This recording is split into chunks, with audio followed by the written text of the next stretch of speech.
colleagues who are presenting to us today on flood resilience, and I would just invite Councillor Tariha to open us with a karakia, please. Huri noi, tō tēnei whare, tēnei te mihi, tēnā rā tātou katoa. Tūtahi ake, ka karakia tātou. Ka tākina, te kaua, ko te kaua nui, ko te kaua roa, ko te kaua whakatiki ahu mai no tiki tarangi. Kia tipu, ko te pū, ko te mori, ko te wē, ko te rito, ko te taki, ko te pūkinga, ko te wānanga, ko te tāura, ko te tauira. A tērā te awhinuku, te awhirangi no te pū o roro i o matua kore, i pū i i a te takitaku ue nuku, ue rangi. A kia huaua mai te rongo, ki rungi ki te tipua, ki rungi ki te tāwhito, a kia puta tēnei kaupapa o tātou, o te wānei ki te whai au ki te ao mārama, tūturu ofi te whakamaua kia tīna. Tīna. Aumi e, hui e. Ai e. Kia ora. So as I said, great to have our HBRC colleagues with us today, and I'll just pass across to Chair Ormsby to introduce and get us going. Kia ora, Mayor Kirsten Wise, and councillors. Tēnā koe, Chad, mō tō karakia. O tēnei hui. Thank you for the invitation and also to accept today's presentation, which looks at our flood mitigation work that relates to Heretaunga Plains and then into Napier. We're doing this across our TA partners. On Tuesday we presented to Hastings District Council, then we have Central Hawke's Bay in a few weeks. But this is really an opportunity to share the insights of what we've been doing since Cyclone Gabriel in terms of flood mitigation work, in partnership with our councils through our RRA. There's a bit around silt and debris in there, as well as our work going forward in flood mitigation. So this is very much as to highlight the collaboration between our councils, but also how we want to work forward, work together going forward. Some insights in here, and if there's question time, but I know you're really busy, so we'll try not take up the full 2 hours if you need more for your council meeting. So kia ora tātou. We've got our team here, we've got Nick, Chris Te Wairama from Exec and Nick our CE, and also Martin and Neil here just to support the kōrero. Kia ora. Kia ora. Are you happy for us to crack on into it? Yep. I say kia ora koutou, ko Nick Pete toku ingoa. Nick Pete, I'm the CE at the Regional Council. Chris Dolly, GM for Assets, and Te Wairama Munro are Te Pō Whakarai. They are the talented people in this presentation, so they will do most of the detailed talking. I'll just do a bit of a brief intro. As Chair Hinawai said, firstly, huge thanks to Napier City Council, your governance team and your staff. We've done a huge amount of work together over the last 18 months since the cyclone, and there's a lot more to come, but really wanted to just note that level of collaboration has been really critical to all the work we've tried to achieve in recovery. I'm just going to do a little brief summary of some of those key highlights over the last 18 months and the work to come, and then Chris is going to take you in a bit more detail through proposals around flood mitigation, some of the work that's been completed, and then reimagining our relationship with rivers. And Te Wairama is here and are really well able to speak to some of the relationships we have with mana whenua as we go through that mahi. Just reflecting on that last 18 months, I think we started off immediately post the cyclone in that first 6 months with needing to give surety to those people who were living close to stop banks that were either breached or damaged by the cyclone. And that meant a rapid repair job on around 30 k's of stop banks, and that was cost us about $35 million and was done within the first few months. So it was a really intense period of work for us. What that meant was that the 3,000 or so properties that were affected directly by the cyclone and were placed into land categories, and Chris will talk you through those land categories in the presentation. We were able to shift a large number of those people, well over 1,000, back into as normal a life as possible, so into Category 1 really quickly because those immediate repairs had been put in place. The land categorisation process then covered, as I say, about 3,000 properties across the whole region. and a really challenging time for people where we were looking at areas of land and the threat to life and whether that threat to life could be mitigated. That work was largely completed in October last year, so that we could give people surety as to which category of risk they sat in. So for some people, unfortunately, that meant they ended up in category 3, where the risk to life couldn't be mitigated. And again, Chris will take you through that in a bit more detail. And there were a number of properties in Napier in your boundary that were affected in that way. But getting that work completed in October and trying to balance the need for speed with the need to be thorough, I think was really important. And if we looked around the Motu at the moment, that land categorisation work is still underway in other parts of the North Island that were affected by the cyclone. So it was really pleasing to get it done in a time that gave people some certainty. As part of that work, a group of people ended up in what was called Category 2. So those were properties where people needed some surety about whether we could build flood mitigation in the future. So together with Napier City Council and all the councils in the region, we negotiated a flood mitigation package with the Crown worth just over $240 million. And we're now right in the detail of getting that work planned and sorted across 6 or 7 communities from Wairoa through to Parongaho. And without that Crown injection and the fact that all the councils came together to negotiate as a team, we simply wouldn't be in the position of being able to afford at a ratepayer level the cost of building that infrastructure. So that work's now in progress. It doesn't directly affect, well, some of it affects Napier, particularly around Awatoto, but for most of the properties, they're in areas outside of your direct rohi, but clearly part of schemes that are close to your borders or boundaries rather, and in the longer term may be significant for Napier. So that work's underway, and again, Chris will take us a bit of a way through that. So immediate priority post the cyclone, get those people who were with damaged stop banks, get those repaired.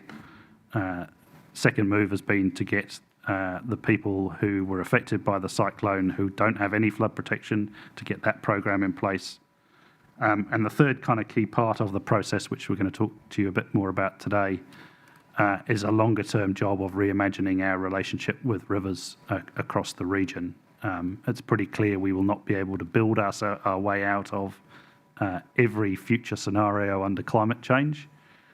So we're going to need to look very carefully at the relationship that communities have with risk, the levels of service we can provide with hard infrastructure, and how we mix that with softer infrastructure and the ability to manage water when it falls in massive events right across the Heretaunga Plains and into Napier. So again, we'll give you some early thinking in this workshop of how that might work, and really keen that that process, which will be a complicated one, is a combined collaboration between all of the councils and mana whenua and communities.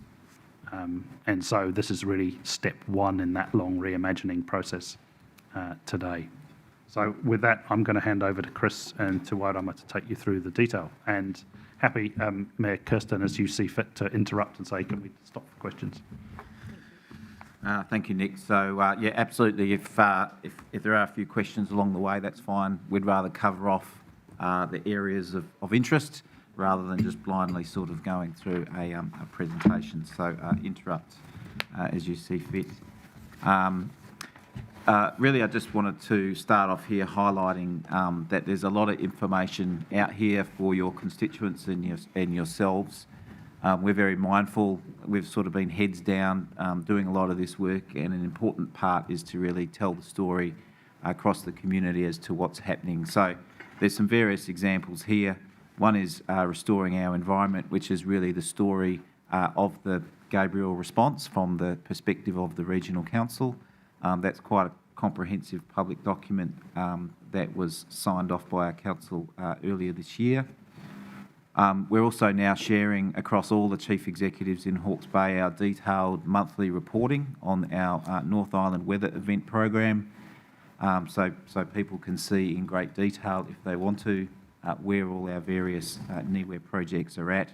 We've had various presentations to the RRA infrastructure PO, so in terms of your infrastructure people have been involved in that, and just there's our own reporting within Regional Council, again, public reports on a quarterly basis, updating our councils on all matters pertaining to our NIWE program.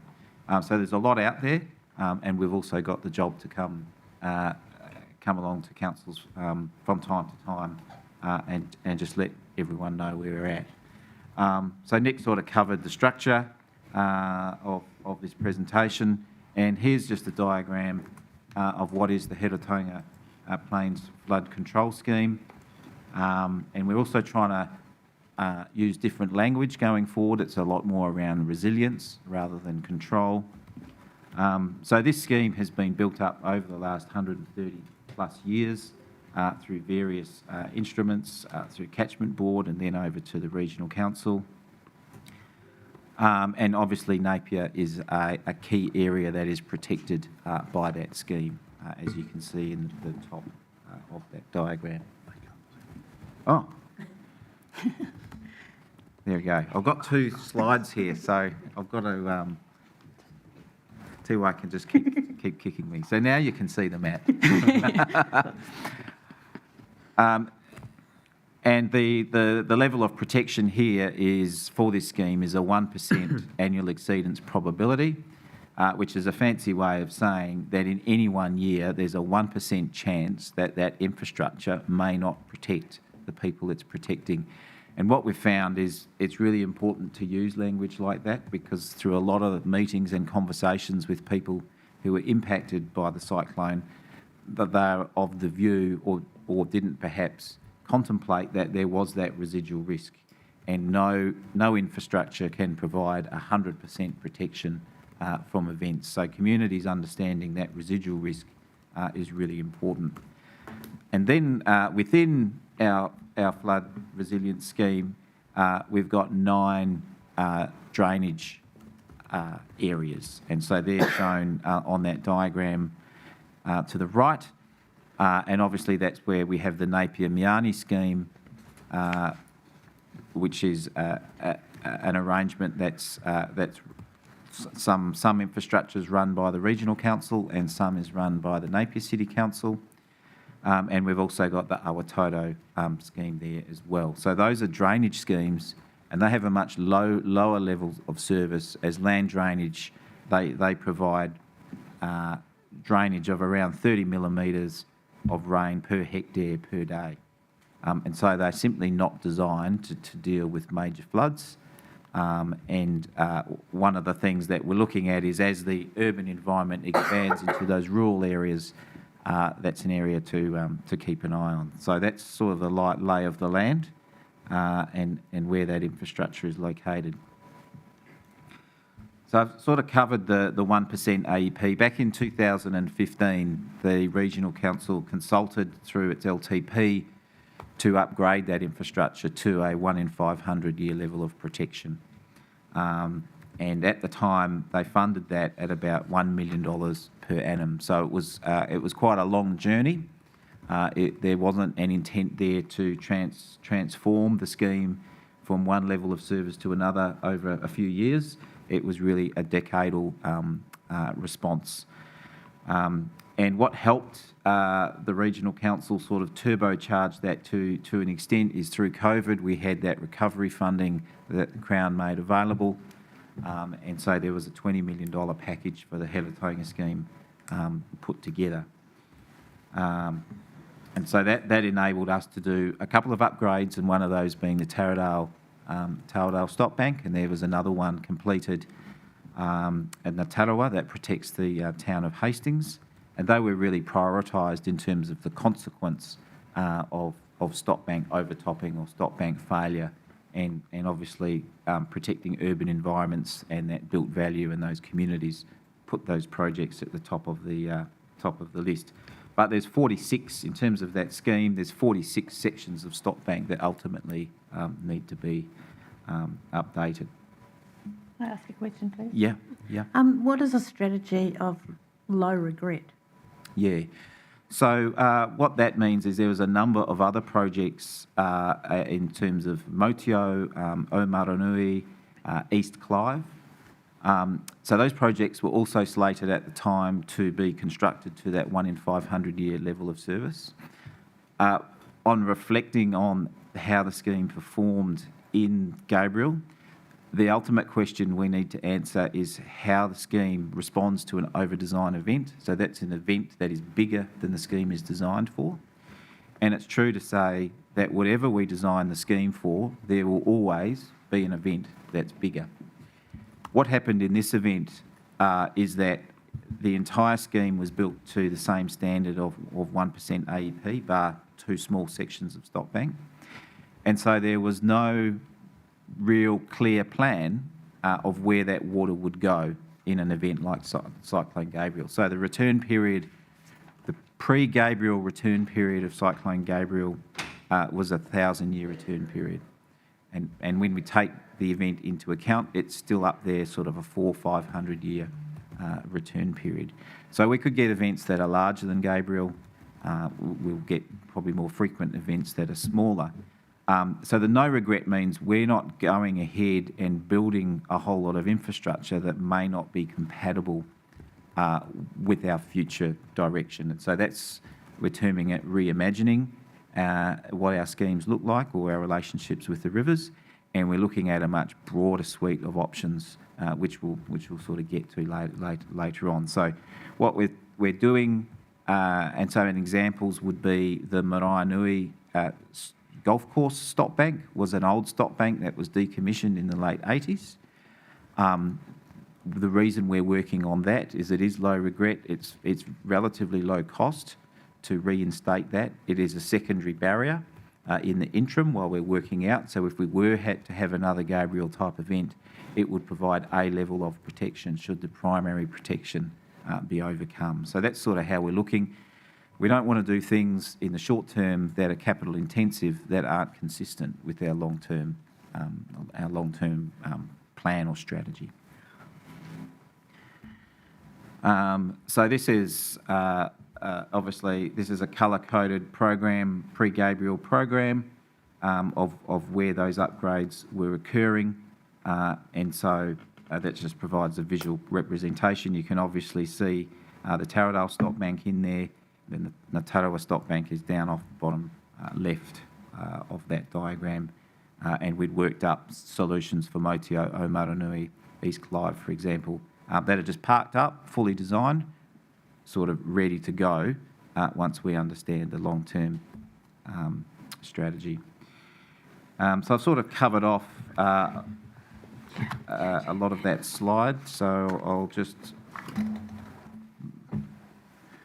move on right ahead. Yep, got a question. Yep. I just want to cover Whirinaki, the mill in Yep. Bayview. There's a lot of people, rumours, whatever, in Bayview thinking that there's going to be a stock bank in that causes water to flow into Bayview. Yep. What are the... Yep. So how about we park that one up? We've got some slides around Whirinaki and we can have a good chat. I wasn't sure, yeah. Yeah, so we will get there. Thank you. So this is just really to highlight that we do have some design standards for our new stock bank.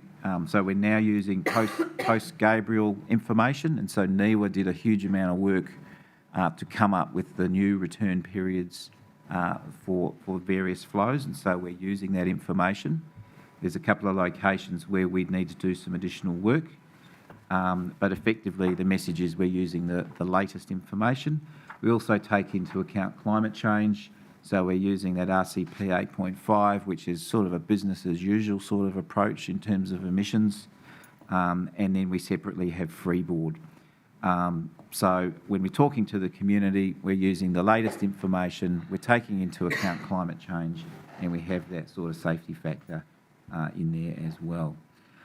One thing which is pertinent to Whirinaki is there is a little bit of uncertainty around what level of service is being provided through this new infrastructure, what we're calling the 2C communities, where there's a community level intervention, which is a new stop bank.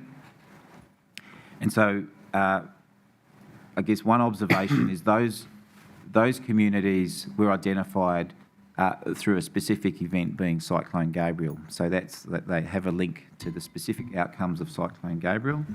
And through our agreements with the Crown and the funding, we are targeting that 1% AEP post-Gabriel as the level of protection for those communities.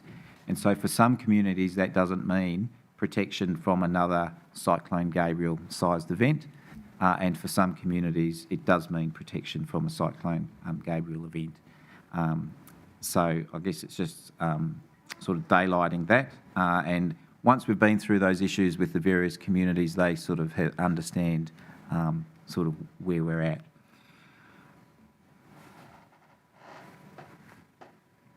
So it sort of brings us to Cyclone Gabriel. Obviously in Napier there were some major impacts. Obviously at Awatoto, a major breach there. And you'd all be fully aware of the impact on that area, so we won't go through that. There was some minor flooding through Bayview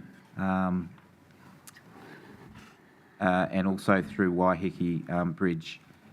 I think one of the things that a positive message out of Cyclone Gabriel that I think we're leveraging with the government is the Crown investment in Taradale. Really, the timing of that did save Taradale as a community, and it would have been quite a different event if that investment wasn't made. And so we can clearly see the investment business case for investing in flood resilience for New Zealand and here in Hawke's Bay. And so that example is used by the river sector, who has been engaging with the government for many years now to try and get a standard budget line within the Crown's budget or Treasury's budget, specifically for flood resilience for New Zealand. And we've seen that come through this year, 100 million or so made available across New Zealand for investment in flood resilience. So we're using every opportunity to try and receive more money from the Crown to really help provide a resilient community. Can I ask a question, please? Yeah. In your planning, do you take into consideration things outside the stop banks, like large green spaces which may, mitigate some of the flooding, such as Whitmore Park or whatever? And do you work with the local authorities on those areas? So we'll probably get to that a little bit later. What I can say is outside the Whitmore Park example would be probably more of a stormwater response. Very much the flood resilience is about the big rivers, the Ngararoro, the Tutaikuri, keeping those rivers out of the built environment. And then on that map, you saw how all of those drainage networks are sort of nested into, and so they've got that lower level of service. But it's a great question because those green spaces can and should be used as potentially detention for stormwater, because it's a very effective way of taking that peak. Or the out. Maraenui Golf Course too would be another one. Yep. Chris, can I just ask? Yep. When you look at your river channel environment, Yep. and you look at the impedances that cause that flooding into Awatoto, Yep. have you commenced discussions with the state-owned enterprises that own the two bridges that created that event? So we certainly have. So I'll show you a little bit further in the presentation some of the outcomes of our technical work, but that has been presented at the RRA to all of the infrastructure owners, which includes Kiwi Rail and Waka Kotahi. And one of the main issues with this scheme at the moment is the constrained mouth environment, which is constrained by infrastructure. So it's not a simple solution. But And it again, is about their strategic vision around how they might treat those assets. Absolutely. So that's where we've got work to do collectively to help those infrastructure owners understand the importance of providing resilience to these communities here. So not only resilience to their own infrastructure, but resilience to the community. So yeah, ongoing discussions. Thank you. But what we do know from around New Zealand, and Riverlink down in Wellington is an example where I think there were 10 years worth of discussions with some of those infrastructure owners prior to some of that major infrastructure being moved. So it's big dollars, and there's lots of priorities across the country. This here is just a diagram of how we were keeping communities up to date with a lot of those rapid repairs. So I guess I'll just read the notes here. It's a difficult distance from my glasses.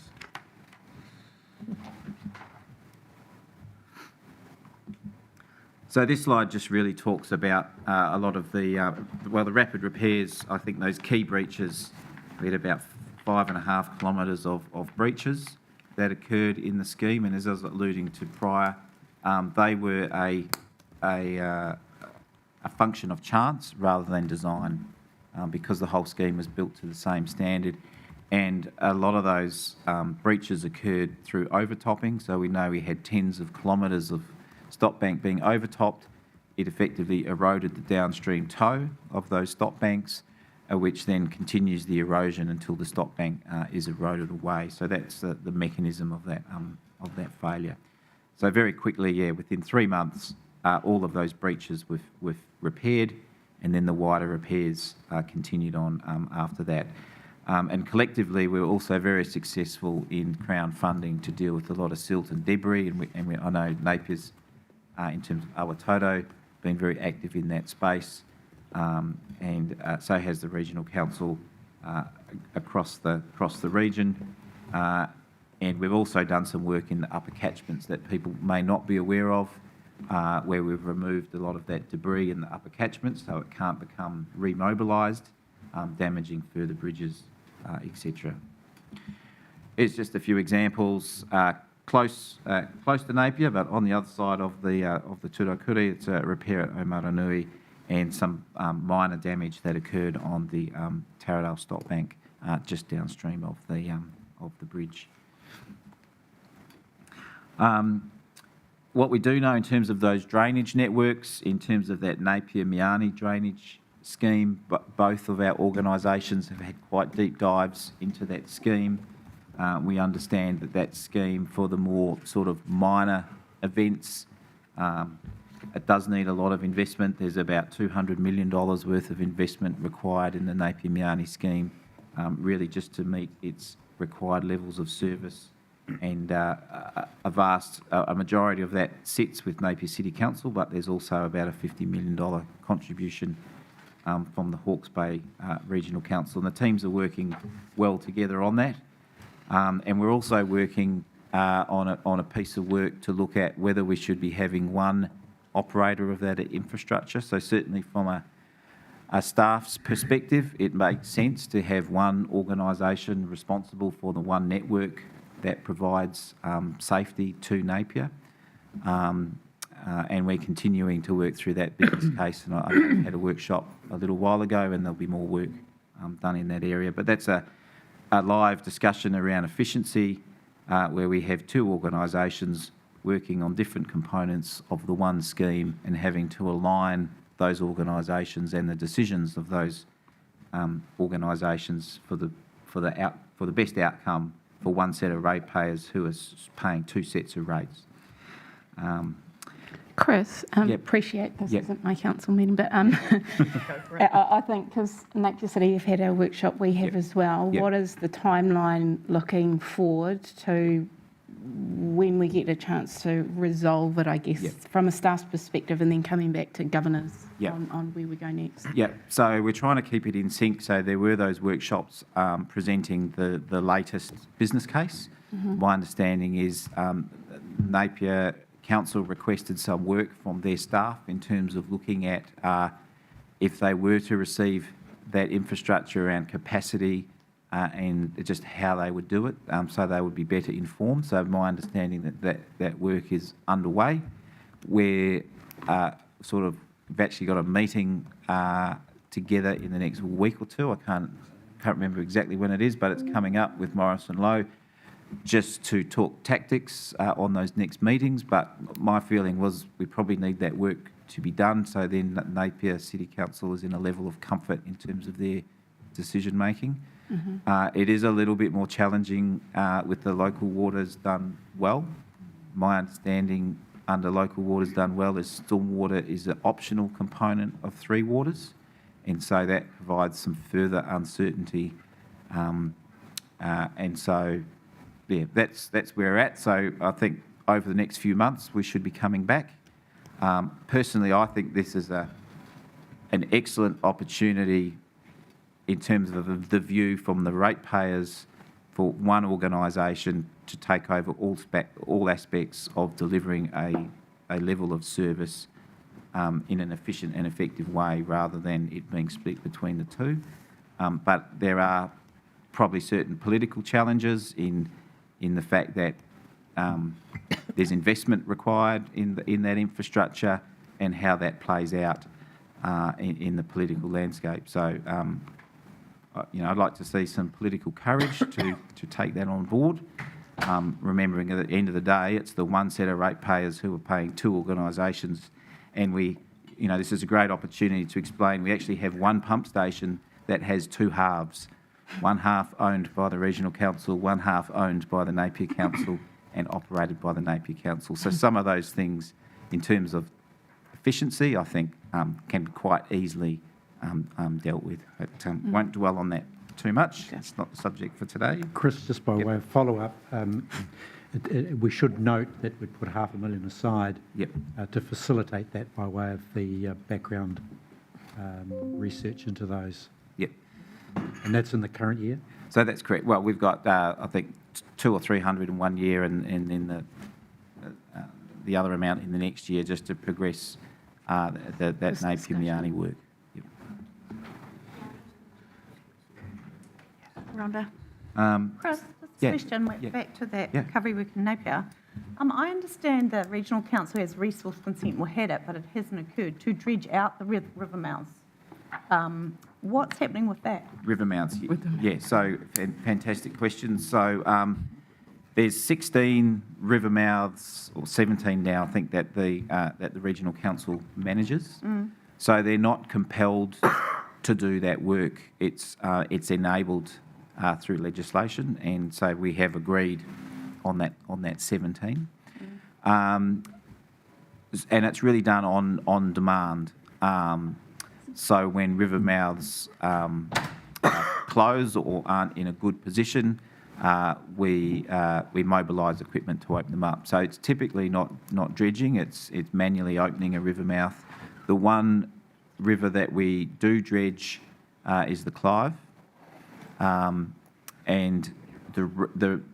at the moment, the reason that hasn't been dredged lately is it's on like a 10-year cycle. It was due for dredging. The methodologies that used to be used are no longer appropriate in terms of the discharge of that silt, and we were unable to obtain a consent for that particular piece of work in that way. So we looked at our options, and the funding requirements for that work went up about 4-fold. So we had some conversations with our council about funding and priorities, and it was sort of deferred for a while. But in terms of the other river mouths, we're in there all the time, opening them up. It's quite a subjective process. We have lots of conversations with communities about when that should occur. Wasn't there a specific resource consent, though, for the Narora Tutakuri area that was done? I know my nephew did a master's on it, so... I'm not. So we also have gravel, the removal of gravel and sediment, which you might be referring to. So we do have a consent for that.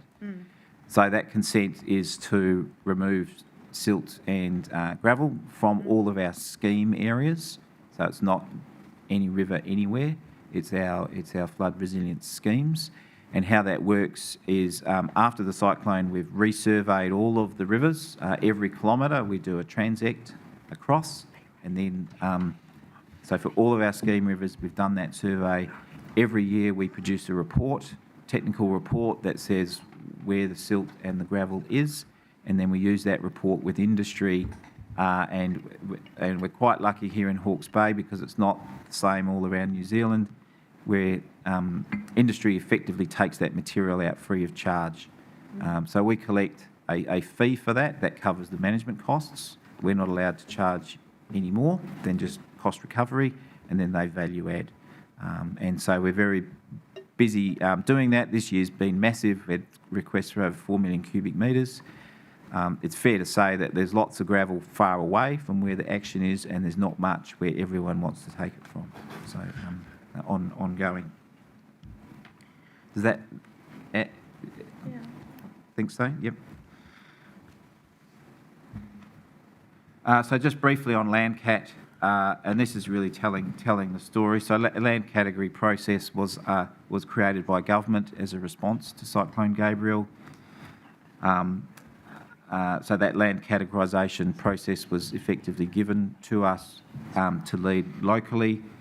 Within the meetings that occurred as that was being rolled out by the Cyclone Response Unit, there was agreement that the Hawke's Bay Regional Council would take a leadership role in that work because we had in-house technical expertise to assist, but it was done in collaboration with all the councils, all of the stickering processes with the insurance industry, and was quite a collaborative process. And then we've ended up with these various categories, and Napier has a small number of Category 3, which are being worked through, and has a number of 2C areas adjacent, I guess, to Napier's direct area of responsibility. So we can talk through some of those areas.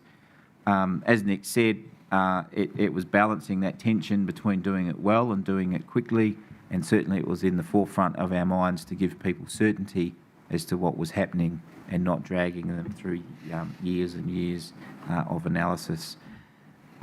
This just highlights all the process is documented and all publicly available through a dedicated website. And we've also had probably so far a very low level of challenge to those outcomes. So we've had a small number of people wanting a serious challenge to those outcomes, which I think is testament to the process that we went through. This just highlights for the community where all those land category properties are at, and obviously highlighting that Cat 2C, which was damaged stop banks that were then repaired, a huge number of people given certainty. And our mission at the moment is to get all those people in Cat 2C back into Category 1. And obviously 2A, Parongaho there in Central Hawke's Bay is on the cusp of going from 2A to 2C. So we're all working very hard to get back to Category 1. Here just shows the size. There was over 3,000 properties, a huge effort. We had a very open public process where, as we were concluding the classification process, people had the ability to write in with their views, and they were all responded to. So we did have over 300 public submissions, 20 site visits. So that's 20 site visits to areas, obviously not 20 properties, and over 45 public meetings. So a challenging time for staff in some of those public meetings, but ultimately we developed a number of sites where people simply shouldn't be living in the future due to that risk to life. I think we're all aware of the amount of funding. I think here it's just shown the value of collaborating together as a region, have been very successful in obtaining funding from government for various activities. This here highlights our North Island weather event contract. Once again, a huge level of investment from government It's probably a little bit hard to read, but the 3 pump stations there includes the Mission and Brookfields pump station and the Pakawhai pump station. And so it is worthy of note that that whole Awatoto area is being upgraded in terms of its level of service, so that industrial strip receives an urban level of service rather than what was a rural level of service prior. And we've been working with that community, with the industrial community there. Of note, it was great to see them working to come up with some solutions that help them in terms of building their businesses back. That information has all been taken on board in terms of our technical review, and the 2 teams are working well together to progress that work. Ultimately, there's some challenges in how it's funded, but again, we continue to have dialogue in what those opportunities are.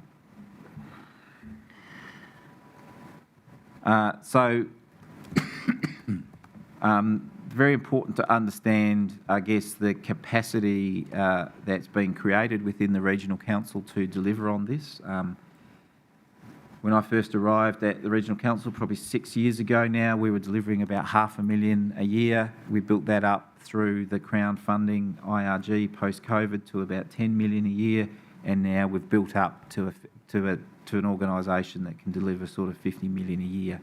And we've done that through the creation of the IPMO, the Infrastructure Program Management Office, which has also integrated some of those support functions, so those support functions are immersed in the day-to-day work and aren't pulled by those other organisational priorities.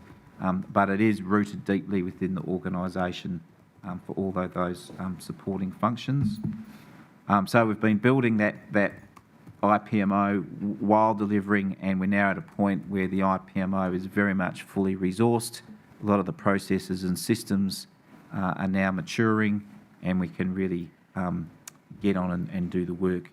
So recently, we've had out in the market a panel bid for preferred contractors for stop bank construction. So one of the interesting things that we've seen is we built our strategy very much around Tier 2 contractors because they are suitable for works like stop banks, so we weren't in competition with the likes of Trek with their Tier 1s. What we've seen as funding for Trek has diminished considerably, and a lot of big infrastructure projects have been put on hold or slowed down. We've got a very good contracting environment. We've had 25 companies respond to that, including most of the big Tier 1s. And we've also got a design and construct bid out at the moment for our pump stations, which closes shortly. So we're getting to the point where 3 of our projects, we should be ready to get the diggers in the ground this summer. This just highlights the oversight of our program. So we have our leadership team, which is the key people within the IPMO. We have a program board, which includes members of our executive team that oversees the performance of the IPMO.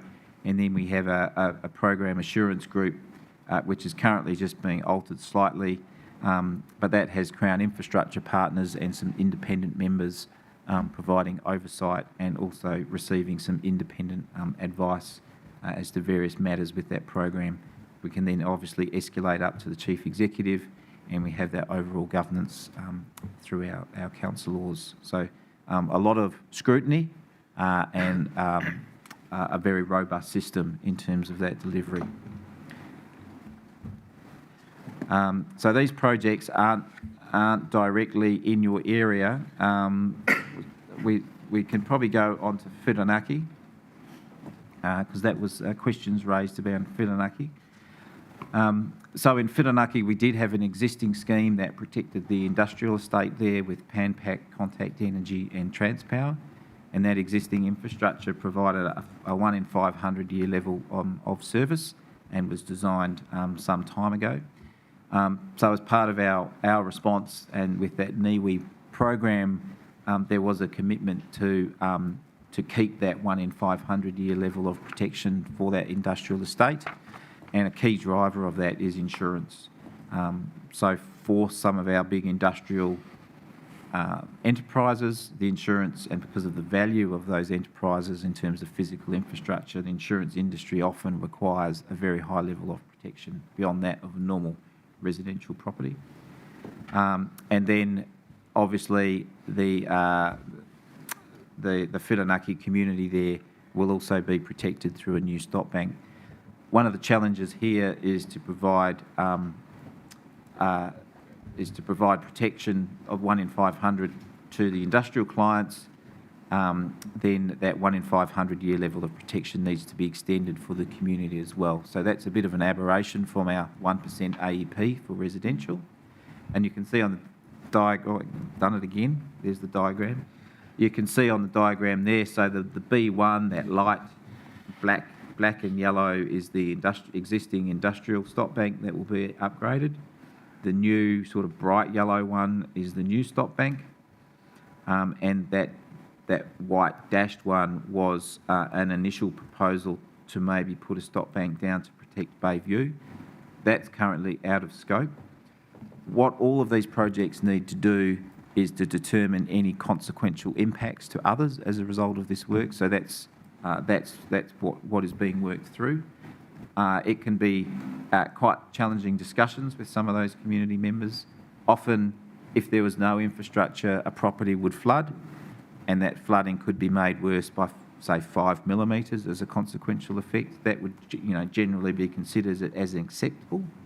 What wouldn't be acceptable is a metre worth of additional flooding. So, as part of the process, we're working through all of that and working through with neighbours what those consequential impacts are. So hopefully, Councillor, that goes somewhat to answer your question, but happy to go into it further if there's more.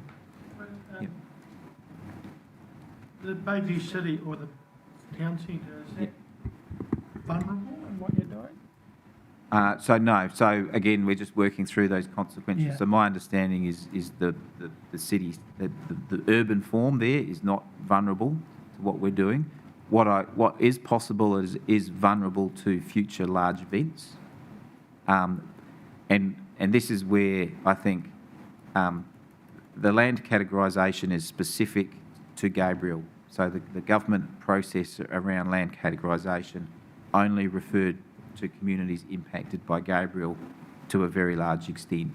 There are other events that could occur that would have consequences in different areas, and they're simply out of scope for this particular piece of work. We also ultimately have to get a resource consent. Yep. And so to get a consent, if we were going to build something in Whirinaki that was going to flood Bayview, we would never get consent. Yep. And it would be a non-starter for us Yeah. to even attempt that. Do you consult pretty closely with the people out there? So yes, so what I'd say is initially the consultation has been very much with the community, the 2C community, say the Whirinaki community. As we understand what the solutions are and the consequences of solutions, that is broadened out. So that's sort of where we are at now. And I know there has been some criticism from the wider community not knowing what's happening, but again, it's tension between working at pace, engaging with those people who absolutely need to be engaged in, and then building that engagement out wider and wider as we understand what some of the solutions and some of the issues are. Part of the problem is when people don't know, they make it up. Yeah, well, that's what's got going out there a little bit. Yeah. Thank you. So that's part of what this is about, is just sharing information. We've also got dedicated websites for all of our project areas, which some maps. We've got monthly newsletters. As the technical information is completed, that will be made available.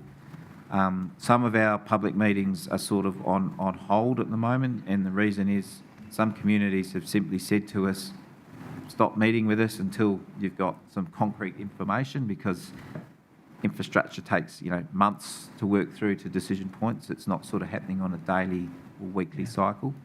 And we're also moving towards more drop-in sessions with communities rather than the typical town hall meeting, so we can have more one-on-ones with the key project members. So that, yep. That's pretty handy, thanks. Yeah, sorry.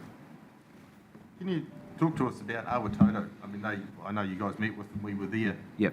And, you know, they're having issues with renewing insurance and their ability to invest into the area. Yep. Because I don't think there's one up here for them. Yep. What's being put in place, and are we getting any closer to the timing of when that may happen? Yeah. So a few things. So I guess we've been in constant talks with that group. Both Nick and I meet frequently with their leadership component of that group. We've been providing high-level advice to that group on how to further their proposal in the early days.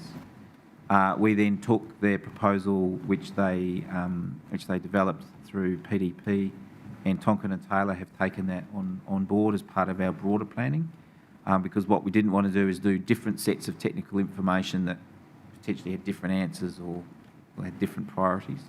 So their solution looks quite positive in terms of the overall scheme work, and in fact Tonkin and Taylor have optimised it to provide some further protection to the Napier community. Ultimately, so I think from a technical work and a consenting work, it's positive. We also made sure that the Awatoto project was included in the order in council. So that project is covered by the special consenting requirements, the same as these other two areas. What none of us have is any funding to construct it, but again, we're in talks. There's an MOU being put together with a bit more detail about how we work together. We've talked about different funding options, and some of that might be just like when you develop a new suburb, the developer effectively builds all the roads and the infrastructure and invests that infrastructure in the council. We've spoken to them that we're open for those sorts of options. So we continue to work through. What we know now is the regional council doesn't have 10 million in its budget to build that infrastructure. We've put up 47 million as a contribution to the NIWA program. That's a priority of funding plus recovery. So I think the bottom line is a lot of the foundational pieces are in place. It just comes down to identifying the funding. Thanks, Chris. So can you explain why this particular project wasn't part of the NIWI funding? The NIWI funding was specifically there to move residential properties out of Category 2 into Category 1, and that was the boundary the government put around it. We have supported the Awatoto industrial area to look at for funding from Kānoa. I think we'll resolve the funding issue. I'm meeting with your chief executive, myself, and Stephen Esposito I think in mid-September, and there's lots of options there around how it might get constructed and then the asset transferred to us with the upfront capital covered initially, and then we rate for it subsequently. So I think we'll find our way through that. The critical first piece has been to make sure that whatever gets constructed to protect the industrial area doesn't have a knock-on impact on the residents around, because that was going to be a no-go. And I think we're nearly at that point now. Just noting there were some residential properties impacted there as well. Yeah. Yeah. Just, Chris, on that discussion in relation to Awatoto, one of the things that we discussed out there on the stop bank was the railway. Yep. And, that it's been built at exactly the same height as pre-Gabriel. So has there been any development on that with the rail? Yeah. So I've literally today got a message from Trek wanting further information. So we've done various things. We've shared that information with Trek and Kiwi Rail. The fact that for the long term, for that scheme in the long term, that infrastructure should be moved. We also, way back, had a meeting with the chief executive of Kiwi Rail, between our chief executive at the time and myself, impressing that we didn't want to see the temporary repair as a permanent repair, but we need to acknowledge that Kiwi Rail also need to get on with their business and put a temporary repair in place. But we made it very clear we didn't want to see the temporary repair become the permanent repair, which is sometimes what happens. And again, we'll be working through the RRA, through ourselves, engaging with those sectors about what the future is. So they have got the message already, and we'll continue to work with them, and we'll also invite them to participate in how we reimagine our rivers going forward, so we understand some of the pressures that they're under in terms of how they prioritise their investments, etc. as well. I think the importance of being politically aligned, where we need your governance roles to be putting pressure on those infrastructure providers, is going to be really important. And I think we'll end up in some places in some of these flood resilience pieces of work being able to do what we can locally, and then needing as much leverage as we can get through mayors, chairs and councils to push those infrastructure providers to improve what they're currently providing. Yeah. Sorry, can I just ask a question on that? A lot of the pictures and photos show blockages at the bridges, and that's where things overtopped. All right, because your stop bank did a great job in Taradale, but where the bridge blocked, it went out and over and flooded Taradale. So is there any evidence that's been collected that 90-year-old bridges with all the spans across the rivers actually caused an issue or grief? So, because if there was evidence, surely the likes of NZTA with their bridges and rail would have to do something about it eventually. So I think there's very clear evidence that those old-style bridges are very good at collecting debris. So I don't think we need any more evidence of that. Certainly, I know, because I think the Hastings team is leading the local bridge replacement program, and so the technical teams are in discussions to make sure that their abutments are consistent with future direction of flood resilience, and that we have minimal impediments in the channel. So a lot of the bridges to go back will have a fewer number of columns in the river, and so that they reduce that impact. And I think there's just the question about the longevity of infrastructure. A lot of those bridges were put in before the flood scheme was developed to the extent it was, and so there's a bit of a chicken and egg, but very live to it again with Waka Kotahi as well, that they are now looking at a lot less of their bridge infrastructure within the wet area, so to speak. Yeah, Kirsten, could I answer this question as well? Just from a transport planning perspective, it's something we've been looking at very closely. Our regional transport plan that's just been finished through an extensive consultation process has a policy directive that all new infrastructure of this kind integrate with natural hazard management, including, stop bank height and what have you. And the independent panel from the flood review that we commissioned has recommended strongly that we amend our regional resource management plan rules to require that when a bridge is built within a river from now on, it doesn't have this sort of damming debris entrapment effect. So, yeah, we've certainly learned in the past that bridge was replaced as an insurance job, if I can put it that. They had insurance money, they had to build like for like, and that's where it is for now. I think one of the disappointing things we've seen from some of the big infrastructure providers, especially Waka Kotahi, has been they were funded to build back and not funded to build back better. And the region had consistently called for things to be built back better. So I think it's going to be an ongoing push from the region to those agencies to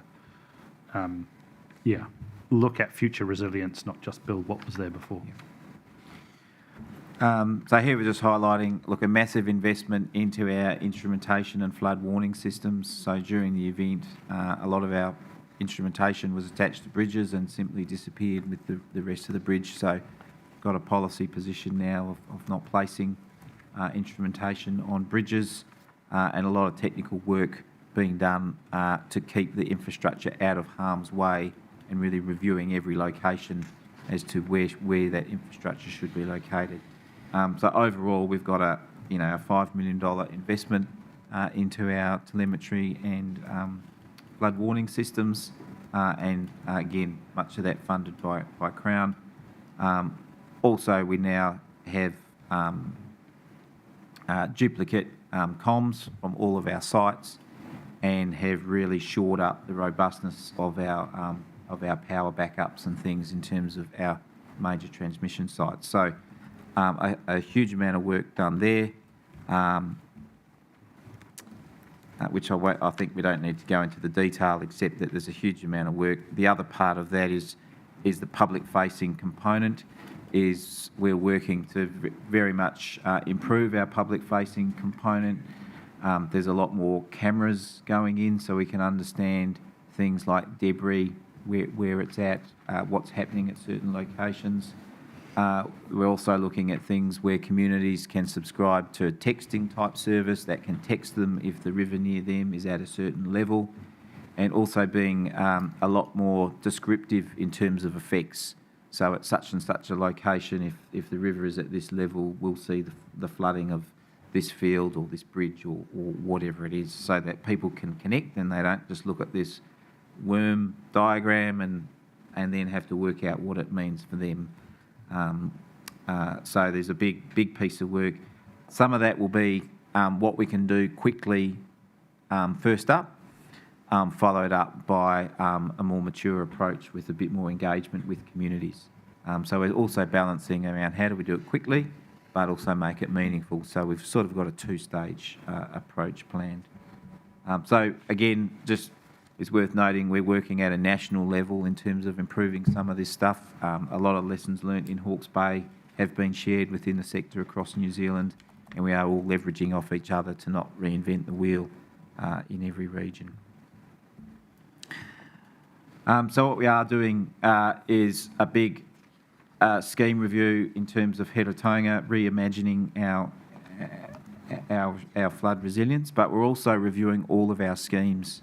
So we've got 25 flood control and drainage schemes across the region, and we did identify back in 2021 that there was a bit of a legacy issue with the frequency of scheme reviews. So that's when we have a good look at the scheme, what is its level of service being delivered, what's changed around the scheme in terms of has development occurred or the land use changed,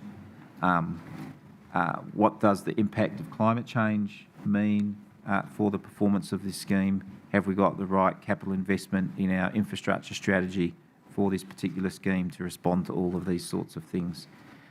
So we're embarking on a program that impacts Napier less, because certainly the Brookfields, Awatoto and Napier Meani work has already been done, and we know that has led to uncovering and making really clear the improvements that are required to improve those levels of service and to understand the impact of climate change over the next period. I have a question. Yeah. Gisborne has this civil defence, whatever it is, hub that, as you know, monitors the level of the rivers and the rain right across the whole region.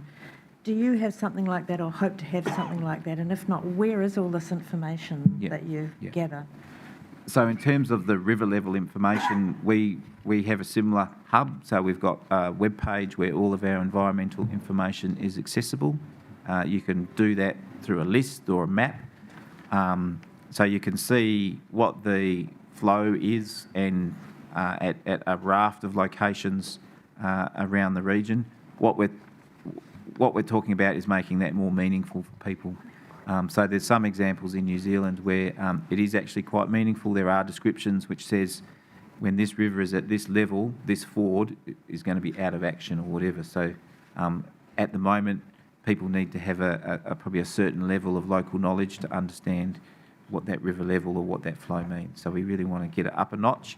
And the other challenge we have is lots of people want all the information, and we've had some historic practices of, say, certain farmers or property owners would get contacted by the regional council when a flood was coming.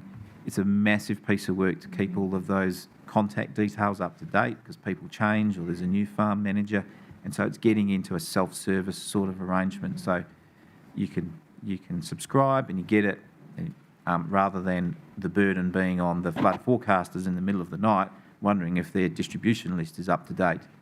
because there's a new farm manager who we didn't know about, for example.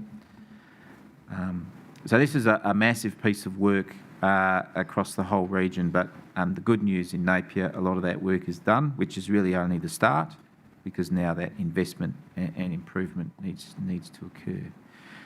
So Tonkin and Taylor commenced the technical work on the scheme review, and we wanted to do that before we engage with the community, because we're not starting with a blank piece of paper. We've got $500 million worth of infrastructure sitting there that we have to utilise in a constructive way. And so they've done a whole raft of work, and there's a number of conclusions that we've got there. But the high level message is, even though we had a massive over design event and we had catastrophic impact, a vast majority of our infrastructure actually stood up reasonably well. But we need to deal with that over design philosophy, which simply was absent. And yep. So one of those things there you've got, bridges, trapped woody debris. Yep. So what's happening with control of woody debris upstream? Yeah. So a few things.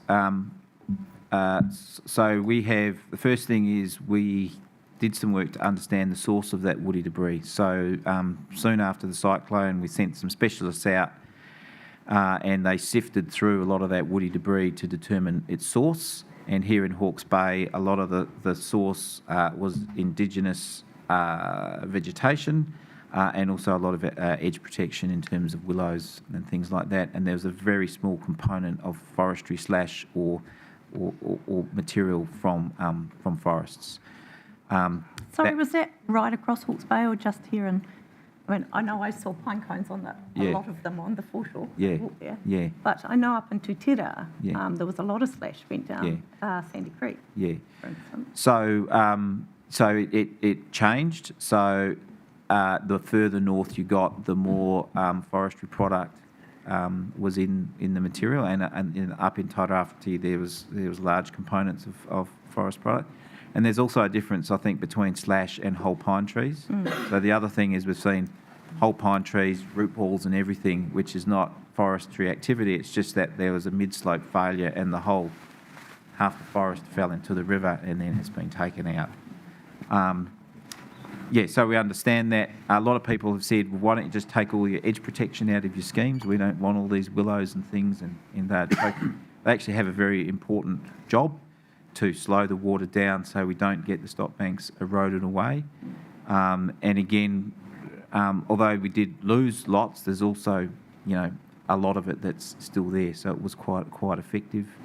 And a lot of it was simply just taking vegetation out that had grown over time. So when you look at the Mangoni River, for example, which comes into the Turaikuri, before the cyclone, you'd be lucky if you could see a few hundred metres up the river because it was a nice place with lots of trees. Literally, it stripped out the vegetation 50 metres each side of the river. So we're not saying we're going to put bulldozers in the rivers to keep them like they are now, but we do manage vegetation as best we can. We do understand that slash is a smaller issue here in Heretaunga, and that through working with the bridge designers, etc., we want to minimise those opportunities so whatever does end up in the river can flow out to sea and doesn't get caught up. But it's a big challenge. I don't think we want to turn our rivers into concrete channels, and so it's just balancing all of those things.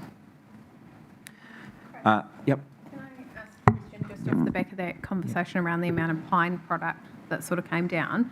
Is there a regulatory program of work that's come out of that? I guess I'm asking, do we think in the wake of the cyclone, the RRMP and the policy framework around managing forestry activities is adequate? I probably can't answer that question. I think it's less of an issue for this region than it is for Tairāwhiti. Up until recently, there hasn't been an ability for us to control the planting of plantation forestry. So the only controls the council had historically were around harvest and harvest methods. I'd have to check with Katrina where that's at. I've got a feeling that situation's changing. But that, and only And where we had harvest controls, it was only on the most steep erodible land. But recent court cases in Tairawhiti, I think, are going to change that situation. But ultimately, there's a national environmental standard, which, having in a previous life tried to take prosecutions under that national environmental standard for poor management, had endless holes in it. It was very difficult to enforce. And I recall from the Hawke's Bay Independent Flood Review, we had 4 recommendations around policy and planning, RRMP, and it wasn't mentioned in there as something significant for us to change in our regional policy statement. Yeah. It's just interesting. I mean, you know, a lot of the forests that have been planted haven't been harvested yet. You know, if you go north of Napier, there's a lot of new forestry on farms, including one right next to our own, that then is going to change that whole, you know, you're just saying it doesn't affect Hiaratonga, but it's certainly going to affect Hawke's Bay Regional Council areas. So I just think it's something, you know, forward planning, you know, those areas are going to change with all these significant areas of farmland have been planted and pine. Yeah. Thank you. So this diagram here is just a diagram showing for a post-Gabriel 1% AEP where the challenges are with the existing scheme. So you can see to a large extent that the scheme will cope with a post-Gabriel 1% AEP. The challenges are down in that mouth area, and that's simply that the mouth is not big enough to discharge those flows, so we get a backup effect. And so that's what we're working through, and we've, I guess, traversed the issues of the Kiwi Rail and Wakatahi infrastructure there. And it's also understanding what we can do in the interim to improve that area. Of note, we do have under our NIWI agreement $30 million to go back to all of our rapid rebuild sites, and Awatoto was one of those rapid rebuild sites, to look at to building to the new 1% AEP if we need be. So that work has already commenced in terms of activating those projects and defining the scope of what needs to occur there. So a number of challenges, and that's the area of focus.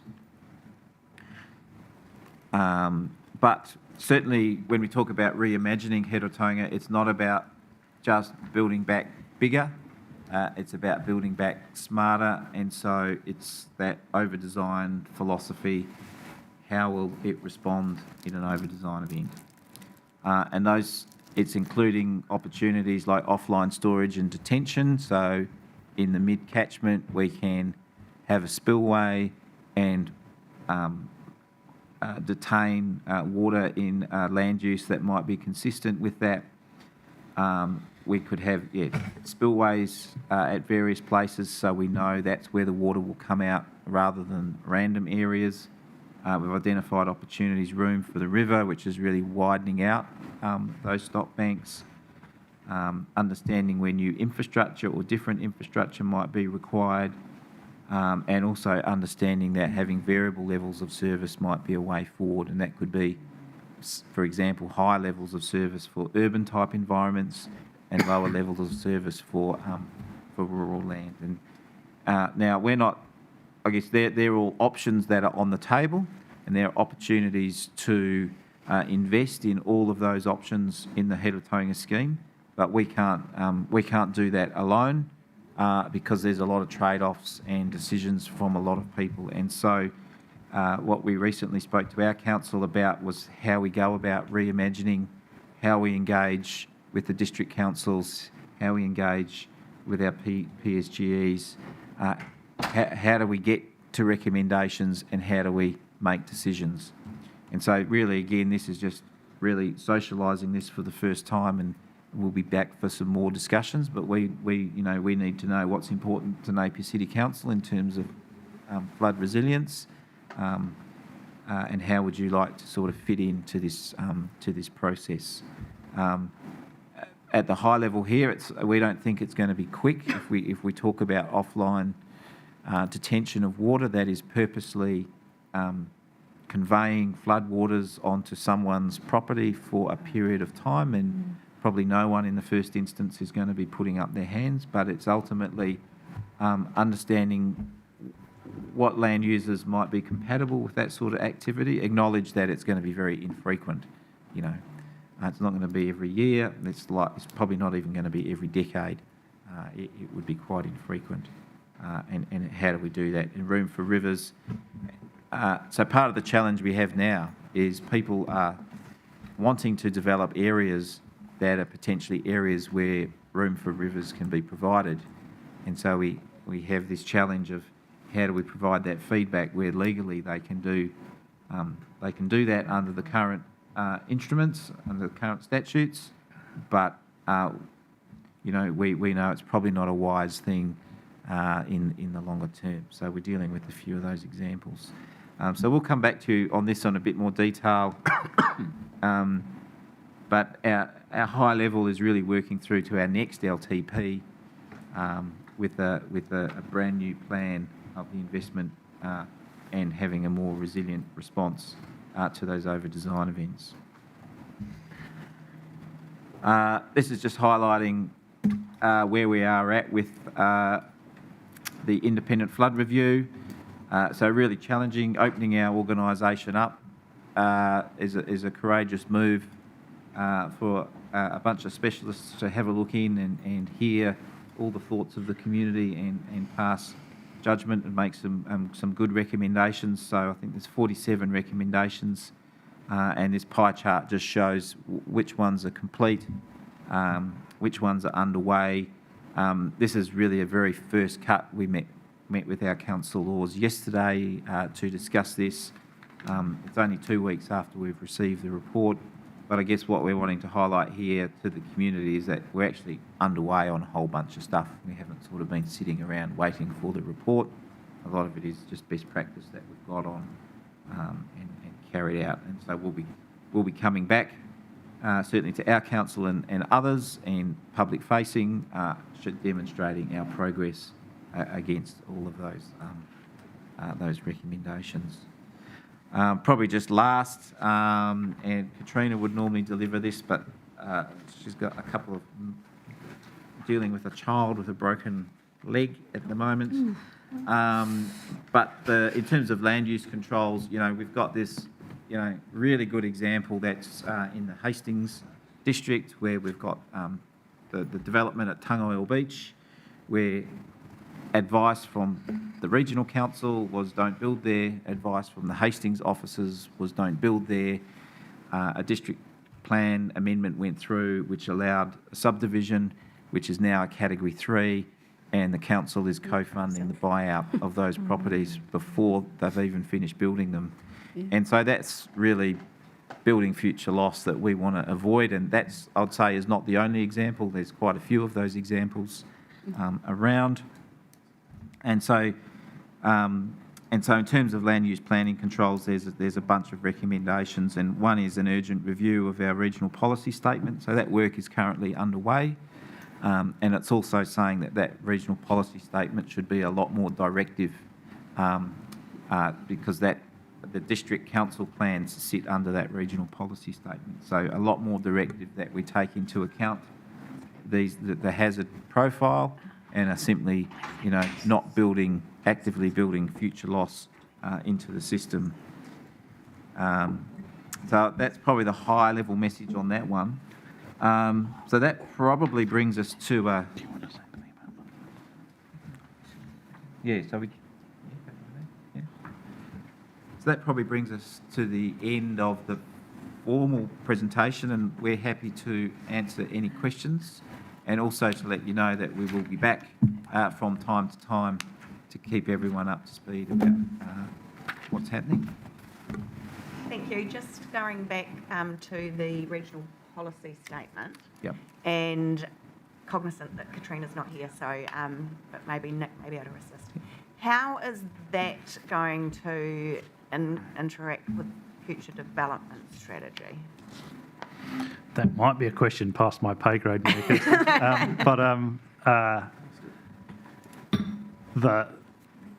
The future development strategy will, I guess, have to take on board what risks we are aware of at the current time. I guess in terms of timing, because Yeah. So we're if probably, the FDS is finished before the RPS, that could create some issues. I Yeah. can answer that. Oh, there we go. There you go. Yeah, it's going to inform the way the NPS is worded. Basically, when we draft the RPS, it has to be, we have to take into account that FDS, but the FDS doesn't actually bind the RPS, if you know what I mean. It's one of the... That's one of not the, my concern. My concern is the opposite way. Right. that we will allow something into the FDS that then is in Yeah. conflict with what's in the RPS. Yeah, well, that could well happen, and we may Yeah. have to come back to the FDS for a review and correct that. Yeah. Yeah, yeah. But certainly being joined up, as best we can be. We're all on slightly different timing cycles with these Yeah, things. that's the problem. But a directive regional policy statement often meets some resistance because it is directive of what then territorial authorities can do. So I think the more we can explore that while it's being developed, the better we'll be, so that we don't end up in one of those processes that ends up with us all in court for donkey's years, and no planning improvements made. And obviously our regional planning committee's got a key role in that, but really keen to keep your policy teams and ours as tightly connected as we possibly can. Maxine. Yes, you've talked about working collaboratively with local territorial authorities and mana whenua. The other big player, of course, is central government and the changes that they are making in legislation. And have you had the opportunity to work with them with their, fast track and changes to the RMA, all those sorts of things, which could override some of the things that we're trying to do locally? Yes, so we do a lot of work with in kind of resource management with the Ministry for the Environment, really well connected to its staff. I think the real challenge at the moment is the degree to which the government is taking advice or not from its officials as it heads through its amendments. As we would understand it at the moment, the government is focused on enabling building. And so enabling building is, in principle, a good thing, but but where you build, you need to be careful about. It's going to be changing its freshwater national policy statement, probably back to what it looked like more in 2017. And then the wholesale reform of the RMA looks as though on the government's books, it's planning to do a first go at that before the end of this term of the government. Don't know what that's going to look like at the moment. But I guess as a principle, it's looking to relax regulatory controls and enable development to happen more quickly. And I think there's room for that in some areas. But the last thing we want to do is to have a big housing development on some location that we know would flood really, really often. So I think both your council and ours need to be alive to that. Julia. Yeah, Chris, question. This follows on from just what you said then. Yep. You mentioned there's been building development in flood-prone areas like Tangoio. Yep. Can you give us some more examples like that we can actually concretely see in our heads? Yep, so I think Arapanui Valley is the same. I think in the Tangoil Valley, I know that Mangaharuru Tangatu for 10 years were trying to make their marae and Papakainga there more resilient. A lot of challenges there, which are beyond the technical ones. I think Ohiti is another area which is now a 2C area, but it's a very large cost to protect 11 houses. And again, those houses are simply that some of the most recent ones are only just being finished being built. So yeah, I think we have several examples around the place, and probably elsewhere in New Zealand as well. And if you look at Auckland and a number of houses there that have just been flooded multiple times,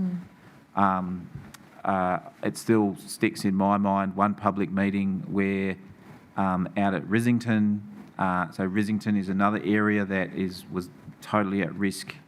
A lady there who was new to the area bought the house without understanding the hazardscape, and had been flooded 3 times in 5 years, and was absolutely ecstatic that she had a way out, in that, you know, effectively there was a buyout proposal for them to move on. So, yeah, I think there's probably quite a few examples. And yeah, maybe the frequency of events isn't all that high, but certainly the impact and is significant. Yeah. ESC is a... Yeah, and ESC is a classic example that already had a no-build provision put on it in the past that was unwound. And so what we need to make sure is, because the land category is not statutory protection, you know, that needs to be put into district plans to reinforce prohibited activity for residential, and that's going to be a piece of work for multiple councils to do. But more Napier specific, McNaughton Place. Can you just give us a bit of a rundown of what's happening there? And Yep. yeah. So McNaughton Place obviously is part of the Napier Miani scheme. And so there's some work being done at the moment. We know it is flood prone, and we know that's part of that, you know, total package. We know 200 million needs to be spent across that entire network. Specifically with McNaughton Place, a short-term intervention is to put a floodgate on the county drain, so that the Beatson drain and the top end of county drain discharge into the cross-country drain and relieves Piramu or Piramai of additional flood. So there's some minor work going on there, but as we highlighted, we've got a provision to start work on those options. But I guess the message to the community is, collectively between us, there's $200 million worth of investment, and I guess a lot of community members have good ideas, so we look at those. A lot of them are maintenance related, so we're always trying to keep up the maintenance so we don't have blockages in culverts. Often community members think culverts are really simple to enlarge, but if they're under a main road and those sorts of things, they're actually quite a lot of work. So we'll continue to work on those things. But yes, there's some big investment required, and it's not a 5-minute job. But there is something that you are working on. Something. Yeah, so so we are putting that floodgate in, which will discharge into the cross. It basically, because it's right up the top of the catchment, it just pops it into the cross-country drain. That'll provide some relief, but it does help. But it's not like we spend $100,000 and all the problems have gone away. So. Right, team, any further questions?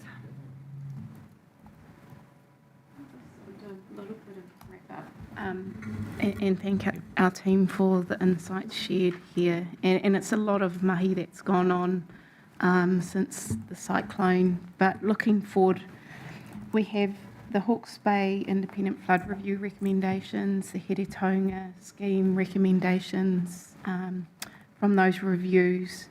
And I guess the next step together is a piece around reimagining what flood resilience looks like in that longer term.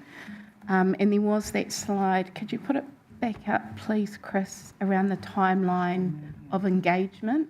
Because that's the piece that we want advice from your table on behalf of Napier residents into the engagement process we want to take together around the reimagining flood resilience for the Heretaunga, but obviously we've seen influences so much of Napier.